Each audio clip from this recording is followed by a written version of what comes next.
Dans mon dernier ouvrage, Le guerrier éternel, je me suis attaché, en faisant un petit voyage à travers les différentes cultures majeures et le temps également, à définir un socle de valeurs communes et de caractéristiques concernant le prototype du guerrier sous ses différents avatars.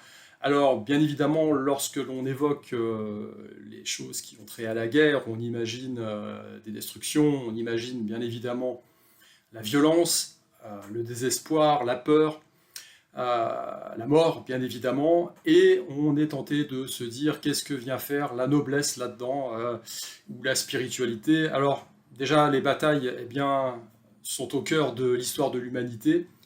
À partir du moment où l'homme vient au monde et s'incarne sur cette terre, eh bien, il est lui-même en guerre. Il est en guerre contre l'environnement, il est en guerre contre lui-même, puisqu'il doit fournir un effort certain pour grandir et élever son champ de conscience. Donc, le combat, sous toutes ses formes, fait partie intégrante de l'histoire de l'homme et bien évidemment de la spiritualité au sens large. Alors j'ai défini dans cet ouvrage, sur la base d'anciens textes et d'auteurs qui m'ont précédé, deux catégories de guerriers, deux catégories qui font référence d'une part au guerrier brutal, incontrôlable, auquel on pourrait associer Hercule par exemple. Hein. Alors ce qui est intéressant, c'est que Hercule a été envoyé sur Terre par son père, Zeus, pour aider les hommes. Alors ça préfigure d'une certaine façon l'arrivée du Christ, hein, quelque part, alors qu'on a affaire à, on va dire, deux zones géographiques différentes, deux époques différentes, juste pour montrer que beaucoup de schémas se reproduisent à travers le temps. Donc ça, c'est la première catégorie de guerriers. Et la seconde, eh bien, c'est celle qui m'intéressait, c'est le prototype du guerrier chevaleresque. Alors bien évidemment, on va penser au chevalier médiéval, hein, européen, mais pas seulement. On retrouve cet idéal en Chine avec le Yuxia chinois. On retrouve cet idéal en Inde, bien évidemment. Parmi les différentes castes majeures, eh bien, on retrouve la caste des Kshatriyas, qui sont des guerriers traditionnellement et des administrateurs. On va évidemment voyager de la Chine au Japon, et puis on va trouver les Bushi, hein, dont la vie est réglée par un code d'honneur assez strict. Et puis, bah, il en va de même partout ailleurs. Hein. On fait peut-être une incursion en Amérique du Nord. Les Amérindiens, pareil, avaient une conception assez chevaleresque, hein, de ce qu'était un guerrier. C'est pas forcément quelqu'un qui fait la guerre, c'est quelqu'un qui utilise de la violence quand c'est nécessaire. En clair, il doit préserver l'ordre cosmique, mais c'est une charge qui le dépasse quelque part. Et il est censé notamment préserver, surtout en préservant l'équipe cosmique, il est censé préserver la paix. Voilà. Alors que dans ce cadre, bien évidemment, il doit parfois dégainer l'épée. Hein. Et je crois que Bushi, qui vient de Wuxi, en chinois, qui veut dire c'est arrêter la violence, tout simplement. C'est celui qui arrête la violence. Alors c'est intéressant parce que, selon mon propos, on a une origine quasi commune, hein, qui remonte aux fameux Indo-Européens, dont j'ai parlé dans mon livre également. Et ce qui est intéressant, c'est qu'avec le décalage cyclique, hein, je parle beaucoup sur cette chaîne de cycles, hein, de cyclicité. Alors ce qui concerne bien évidemment la politique ou la géopolitique, concerne la vie des hommes à la base, concerne le cosmos, concerne le mouvement global des astres, mais également le mouvement global des civilisations. On voit comment les choses se déplacent. Tout ne va pas, tout n'avance pas en même temps. Comme j'ai déjà expliqué, par exemple, dans les pays de l'Est, on a un décalage cyclique par rapport aux pays de l'Ouest, qui est lié bien évidemment au fait que ça soit sous bloc communiste pendant 60 ans. Donc dans les années 80, on avait certaines ambiances que l'on chérit, hein, tous là aujourd'hui, en Europe et en Occident. Dans les pays de l'Est, c'était complètement différent. Et aujourd'hui, en 2025, eh bien, avec le décalage de cycle, je retrouve par exemple en Bulgarie, cette ambiance un peu très années 80, 90, voire même un peu avant parfois sur certains aspects. Donc c'est quand même intéressant. Et donc c'est ce qui explique bien évidemment que des civilisations naissent, se développent une croissance plus ou moins importante, et puis à un moment donné s'effondrent.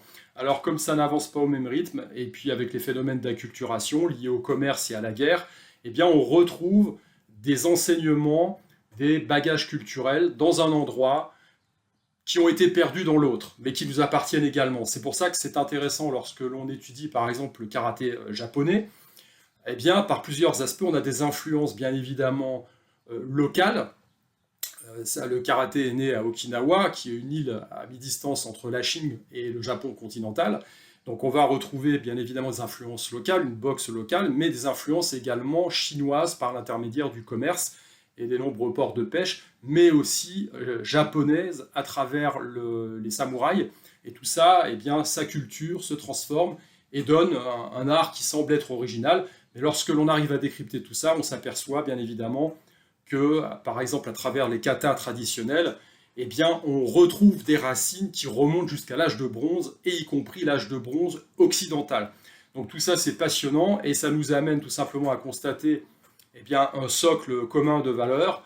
Et aujourd'hui, et ça je l'ai défini aussi dans mon ouvrage, pour moi, la plus grosse fracture, elle n'est pas forcément civilisationnelle. Bien sûr, les civilisations se développent et développent, on va dire, des spécificités, mais aujourd'hui, la fracture essentielle, à mon sens, plus que civilisationnelle, elle est surtout liée à la modernité. C'est-à-dire que d'un côté, on a le fonctionnement traditionnel, avec l'homme traditionnel, qui vit dans un environnement qu'il perçoit d'une certaine façon, qui fait reposer sa vie sur un socle de valeurs spirituelles, et bien évidemment culturelles et religieuses, mais ce socle spirituel a été transmis depuis des milliers d'années.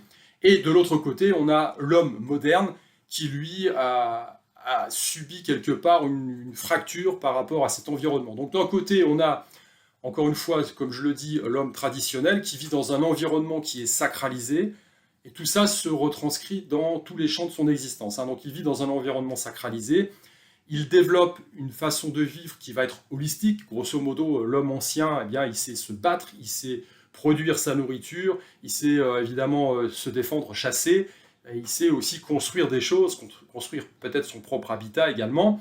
L'homme moderne, lui, est fragmenté de ce point de vue-là. C'est-à-dire que, voilà, aujourd'hui, le jeune homme classique, moderne, en zone occidentale, bosse dans le tertiaire, plus ou moins à temps partiel, et il va faire un petit peu de muscu d'un côté, un peu de cardio de l'autre, enfin, voilà, tout est fragmenté. Alors ça, c'est au niveau du mode de vie, mais au niveau de la psyché, c'est exactement la même chose. C'est-à-dire que dans la conception traditionnelle, à partir du moment où on conçoit l'homme intégré à son environnement avec des choses sacrées qui le dépassent, eh bien, on a cette présence de l'âme, tout simplement, qui n'appartient pas à la matière, voilà, et qui est transmise à travers les différentes incarnations. Alors, on retrouve ça dans les religions aussi.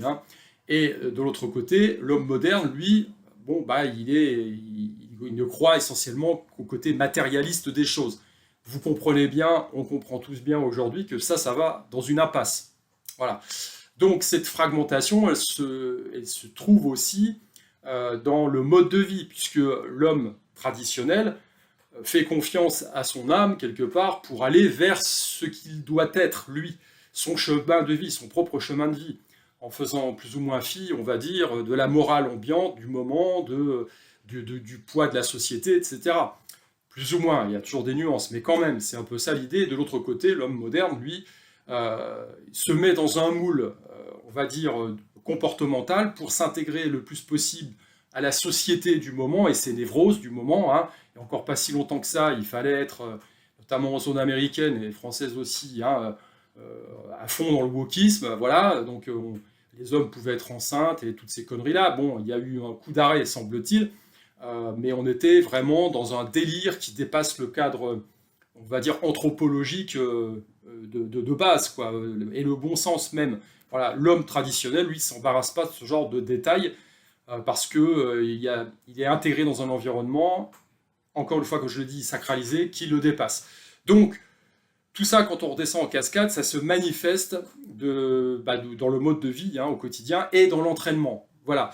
Et donc, aujourd'hui, ma démonstration, parce que j'ai pris beaucoup d'exemples dans mon ouvrage, bien évidemment, et j'avais mentionné le Futufwa, alors je le prononce peut-être mal, je ne parle pas arabe, soufi. Voilà, donc le soufisme, c'est une branche de l'islam qui a, on va dire, une dimension un peu plus ésotérique, un peu plus spirituelle, voilà, un peu plus relevée.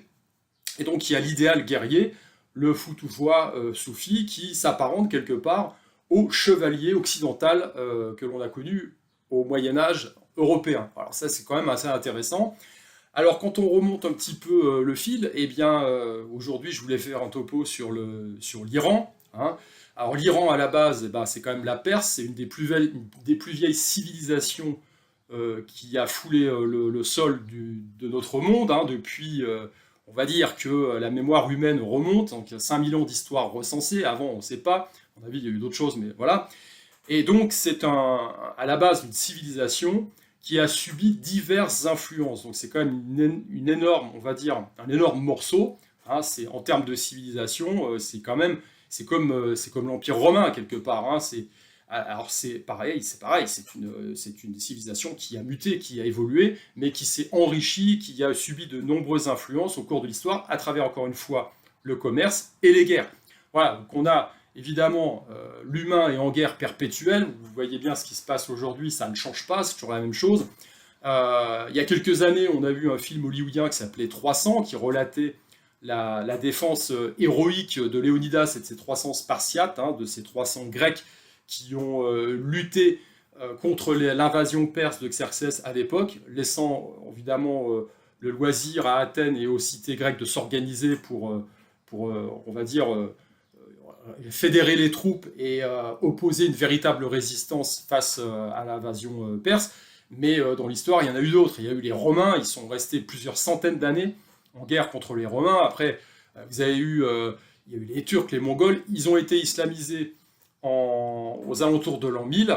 Et donc, à travers la culture iranienne, alors aujourd'hui c'est les mollahs, hein, il y a eu la révolution islamiste à l'aube des années 80, et donc aujourd'hui c'est musulman, la charia s'applique dans le pays, mais malgré tout, vous avez toujours ce substrat culturel et ces traditions qui remontent à plus de 2500 ans, qui sont toujours véhiculées. Alors aujourd'hui, puisque l'on parle d'entraînement physique, je vais vous parler d'une institution que l'on trouve en Iran, qui s'appelle le Zulkarnain. Le Zulkarnain, c'est la maison de la force, littéralement. Alors la maison de la force, c'est un temple. À la base, c'est un temple, c'est une architecture, c'est une sorte de cave que l'on trouve enfoncée quasiment sous terre. Dans la rue, il faut baisser la tête pour passer la porte en signe de respect et de soumission, puis ensuite on descend des marches et on se retrouve dans une sorte de cave avec une cour octogonale à l'intérieur, surmontée d'un énorme dôme. Et dans cette cour, eh bien, on pratique quoi? Bon, on pratique l'art du palavani, l'art du guerrier, l'art du héros traditionnel perse, qui remonte à plusieurs milliers d'années. Et cet art, eh bien, il s'ancre dans ce que j'ai dit juste au tout début de cette vidéo, c'est-à-dire il s'ancre dans une tradition, il s'ancre dans la tradition avec un grand T majuscule. Une tradition que j'appelle, enfin, qu'on pourrait appeler une tradition primordiale d'une certaine façon, c'est-à-dire c'est des éléments qui sont constitutifs, une énergie qui sont constitutifs finalement eh bien, des civilisations, voilà, des socles civilisationnels. Et le socle du guerrier, eh bien, il est manifeste, de la même façon que l'on le retrouve dans d'autres zones géographiques et à d'autres périodes de l'histoire, comme je l'ai démontré dans Le Guerrier éternel, eh bien, il est manifeste également encore aujourd'hui en Iran, sous les mollahs, à travers la pratique de l'art guerrier dans les Zulkarnains. Alors, comment ça se présente? Eh bien, de différentes façons. Alors, il faut dire déjà qu'il y a eu aussi une forte influence indienne de l'Inde. Hein. Je suis allé en Inde il y a plus de 20 ans maintenant. Je me suis entraîné en Inde du Sud, hein, dans le Kerala. Donc, je me suis entraîné dans un kalari, ce qu'on appelle un kalari, où on pratique le kalari payat. Et je ferai exactement la même réflexion, c'est-à-dire un entraînement holistique qui vise à la fois à travailler la santé, à développer le corps, à développer un mental de fer, à apprendre à lutter, à combattre. C'est aussi une thérapeutique également, et il y a une dimension à la fois physique et spirituelle qui est intégrée, qui fait partie intégrante de tout ça. Alors dans les arts martiaux d'Extrême-Orient, judo, karaté, etc., on a conservé ça, hein, même si ça ressemble plus aujourd'hui à une sorte de reliquat. On rentre sur le tatami, on salue le tapis, les gens ne savent pas pourquoi ils le font, on salue la photo des maîtres, etc. Ça fait partie d'un rituel. Mais à la base, ces traditions sont très vivaces encore en Inde, bien évidemment, et en Iran de la même façon. Hein. Et nous, on avait exactement la même chose en Occident, avant que le modernisme et la modernité envahissent tout ça et qui nous coupent quelque part de nos racines. Donc ça fait partie également de notre bagage culturel. Voilà. avant de commencer à pratiquer. On remercie la terre sur laquelle on se porte, les dieux, le ciel, etc., pour déjà que ça se passe bien, éviter bien évidemment les accidents, et puis montrer que on s'inscrit dans une démarche globale qui nous dépasse. C'est pas le temple de l'ego, comme on peut le trouver aujourd'hui en Occident à travers le sport, où chacun essaye de se valoriser pour gagner une médaille en plastique, mais après il n'y a plus personne quand il faut vraiment se lever pour des choses importantes, hein, que ce soit sauver comment dire, la vie d'autrui, ou alors se battre contre l'arrivée du totalitarisme et vraiment lutter pour sa liberté, il n'y a plus personne. Non, là on est vraiment dans autre chose. L'homme s'inscrit dans un environnement global, à la fois matériel et spirituel, le monde de l'énergie. Donc il y a comment dire, ces deux mondes qui s'entrecroisent et qui sont du même acabit. Et donc l'homme s'insère là-dedans. Voilà. Donc c'est encore vivace. D'un point de vue technique, on a effectivement, c'est la même démarche en Iran qu'en Inde, encore aujourd'hui. En Inde, on utilise ce qu'on appelle une gada, c'est-à-dire une masse, une sorte de masse qui fait référence bien évidemment à Hanuman, le dieu Hanuman, et sa célèbre masse de guerre. Donc, et si on remonte encore une fois le fil de l'histoire, ben, on peut remonter jusqu'à l'époque de l'âge de bronze, et même encore au Moyen-Âge médiéval, nos chevaliers utilisaient des masses d'armes, voilà, parce que quand on est dans la mêlée du combat, c'est même bien plus pratique qu'une épée. On balance à gauche, à droite, devant, derrière, un peu à la volée, en comptant sur son endurance et sa résistance physique, et puis ben, on a prié avant pour sortir vivant et vainqueur de la bataille. Donc ça, c'est commun à toutes les civilisations. Voilà. Donc, d'un point de vue technique, c'est fait partie de la même famille. On a en Iran ce qu'on appelle les mills, ce sont des sortes de clubs lestés, hein, et on retrouve ça en Inde également, mais ils sont plus petits, c'est plus menu, et c'est moins lourd. Voilà. Mais grosso modo, en Iran, on va démarrer de la même façon, avec des poids qui sont en général aux alentours de 2-3 kg, et c'est pas anodin, puisque ça correspond au double du poids d'une véritable arme de guerre. C'est pas anodin. Nos chevaliers médiévaux s'entraînaient également avec des épées qui étaient 2 fois plus lourdes que celles qu'ils allaient utiliser sur le champ de bataille. Pourquoi ? Pour développer l'endurance et la capacité de résister le plus longtemps possible dans la manipulation de l'arme lorsque l'on doit sauver sa vie et prendre celle des autres sur un champ de bataille.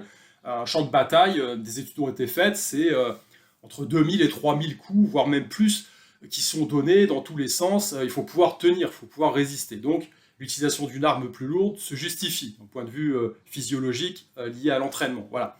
Et ensuite, on va monter en charge. Hein. Certains s'entraînent avec des mills qui font, on va dire, peut-être 10, 15, 20 kilos. Hein. Donc ça, c'est énorme. De même, la gada, vous allez voir que si vous démarrez avec un poids raisonnable, 3-4 kilos, c'est pas grand-chose. Mais effectivement, quand on commence à faire swinger le truc, qu'on le fait tourner dans tous les sens, ou qu'on le tient à bout de bras, on se rend compte que les 3-4 kilos, ils se sont multipliés par je ne sais pas combien. Voilà. Donc d'un point de vue technique, on va en parler maintenant, voilà, puisqu'on a abordé le sujet. D'un point de vue technique, on n'est pas sur le travail classique en bodybuilding ou en musculation occidentale. Je m'explique, en musculation occidentale, on va travailler avec des charges. La charge, elle est intégrée complètement au niveau de la prise. Lorsque vous utilisez une haltère, vous avez la poignée et vous avez les poids de part et d'autre de cette poignée. Donc tout le poids repose sur le système musculo-squelettique, et lorsque vous allez pousser, vous développez tout ça dans un plan qui va être linéaire. Voilà. Donc le poids fait partie intégrante de la prise, vous développez ça sur un plan linéaire, que ce soit développé couché, développé épaule, ou que sais-je encore. Et donc, vous travaillez que dans un seul plan de l'espace, de façon linéaire, et vous travaillez énormément sur le système musculo-squelettique. Ce qui fait que les muscles pompent beaucoup, vous prenez rapidement en force et en masse musculaire. Là, on est sur autre chose. Alors, j'avais déjà, par rapport, montré la différence dans mon ouvrage Puissance brute, en 2010, je crois, avec l'introduction des kettlebells en France. On a déjà une différence majeure qui est le poids qui est décentré de la prise. Donc, avec le kettle, vous avez la boule de canon, vous avez la prise au-dessus. Votre poids, eh bien, étant décentré de la prise, vous n'allez pas pouvoir manipuler la chose de la même façon qu'avec avec une haltère classique, hein. Et donc vous n'allez pas faire les mouvements. Et les mouvements réalisés avec le kettlebell sont plutôt balistiques et travaillent sur les grandes chaînes musculaires. Là, au niveau des mills, des clubs et des gadas hindous, on va, avec le déport du poids, travailler essentiellement la force à 360 degrés. Voilà, on travaille énormément sur la ceinture scapulaire, au niveau des épaules, et puis dans des mouvements circulaires à 360 degrés, ça c'est le premier point. Et le second point, on ne travaille pas essentiellement sur les muscles, mais sur les tissus mous. Alors ça c'est intéressant parce que tout ce qui est tendons, ligaments, même les disques intervertébraux et les fascias ont une faculté d'adaptation qui va être bien plus longue que les muscles.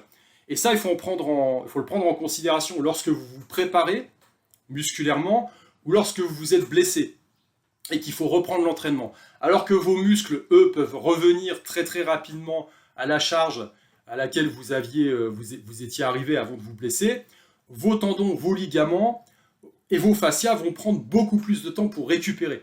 D'où l'importance de revenir à des charges très inférieures. Alors, il faut encore une fois faire taire son ego. Hein. Ah, c'est con, je pouvais développer 110 kg. Bah oui, mais si vous redémarrez même à 90, vous allez vous blesser. Voilà, et vous travaillez une blessure sur une blessure, donc c'est complètement idiot. Donc il faut revenir vraiment à des charges, ça ne dure pas longtemps, mais c'est un phénomène de réadaptation qui est important et qui est important de prendre en compte. Donc quand on travaille avec ces mouvements circulaires, avec un poids déporté, eh bien on sollicite énormément le système des fascias. Voilà. Et les fascias, eh bien, c'est ce qui fait le lien entre tous les organes du corps, c'est ce qui fait que le corps fonctionne comme une unité globale, une unité fonctionnelle, et qui n'est pas une association de parties qui fait de nous des robots. Voilà, donc le corps, lui, va travailler comme une unité, vous renforcez essentiellement et énormément tout ce qui est tendons, ligaments, fascia. Voilà, et évidemment, dans la pratique, on va dire, concrète d'un sport, y compris un sport et essentiellement un sport de combat, ou sur un champ de bataille, vous avez besoin que votre corps soit endurant, qu'il soit résistant, qu'il puisse bouger, frapper dans toutes les directions de l'espace, qu'il soit élastique également. Voilà, donc une force élastique est fondamentale dans l'histoire, et elle se travaille essentiellement de cette façon-là. C'est une forme de pliométrie également, hein. Et vous avez besoin, bien évidemment, de pouvoir tenir le plus longtemps possible et de remplir votre office, qui est de fracasser des crânes sans vous faire fracasser vous-même. Et là, on a également la partie importante qui a la dimension spirituelle. Voilà, cette dimension spirituelle, elle sert bien évidemment, lorsque je parle de méditation, l'objectif c'est de faire taire le cerveau pensant. Pourquoi ? Eh bien, pour être en connexion directe avec autre chose, avec le cœur notamment, et avec des parties du cerveau qui sont les plus à même de vous servir en situation de survie. Parce que si vous êtes là en train de cogiter, vous n'avez pas le temps. Voilà, la réflexion tue l'action. C'est bien connu, on a gardé ça dans notre sagesse populaire, c'est une vérité. Donc la méditation, le fait de faire le vide dans sa tête, permet à un moment donné eh bien, de laisser le corps, la mémoire musculaire et les sensations prendre le dessus lorsque vous êtes dans une situation, on va dire, critique, de conflit, où vous devez sortir le meilleur de vous-même, ce qui est quand même le cas sur un champ de bataille où la vie et la mort ne tient qu'à un fil.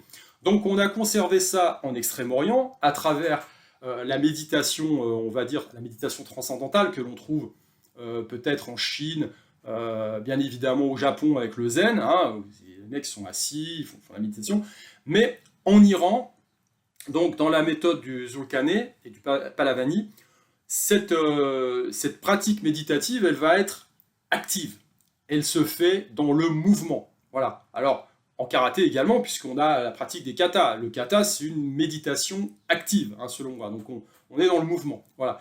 Mais on va dire que dans la méthode, le système de préparation physique du combattant perse, eh bien c'est complètement intégré. Voilà. Et de quelle façon c'est fait ? De différentes façons. La première, c'est que au sein du Zulkarnain, les pratiquants eh bien, vont s'exercer au rythme du tambour. Vous avez un gourou, qu'on appelle un morshed, qui va rythmer la séance avec le tambour, qui rappelle les tambours de guerre, et qui va effectivement, en même temps qu'il va jouer du tambour, réciter des poèmes épiques, des poèmes soufis qui tendent à élever l'esprit du pratiquant, à rappeler les hauts faits des anciens guerriers, des héros passés, et qui emmènent dans une forme de transcendance dans la pratique. Alors cette pratique, elle prend quelle forme? Eh bien, il y a différents arts dans le Zulkani. Vous avez le premier qui est tout simplement le Shena. Vous avez deux planchettes de bois, deux supports, ou alors une planche qui va faire à peu près 70-75 cm de long, sur laquelle vous allez prendre appui et faire tout un ensemble d'enchaînements sur la base de pompes, voilà, de répulsion de bras spécifiques. Alors, dans ce type d'entraînement, c'est pareil, c'est rythmé par la musique et par les chants du Morshed. Vous allez travailler essentiellement en endurance, mais pas seulement, puisque vous allez passer entre les pompes dans des différentes postures qui sont comme les asanas du yoga hindou, eh bien, des moyens d'assouplir le corps et puis de le préparer à l'effort, de le renforcer, de l'assouplir. Voilà, donc je vais en montrer quelques-unes ici. Et donc il y a énormément de variantes sur ce type d'entraînement. Alors chaque entraînement dure, spécifique sur chaque art dure entre 10 et 20 minutes. Ensuite, vous allez passer à d'autres formes d'exercices, par exemple avec les sangs qui sont des boucliers. Donc, pour le coup, des boucliers en bois beaucoup plus lourds qu'un bouclier normal, mais qui rappellent encore une fois l'origine guerrière de cet art.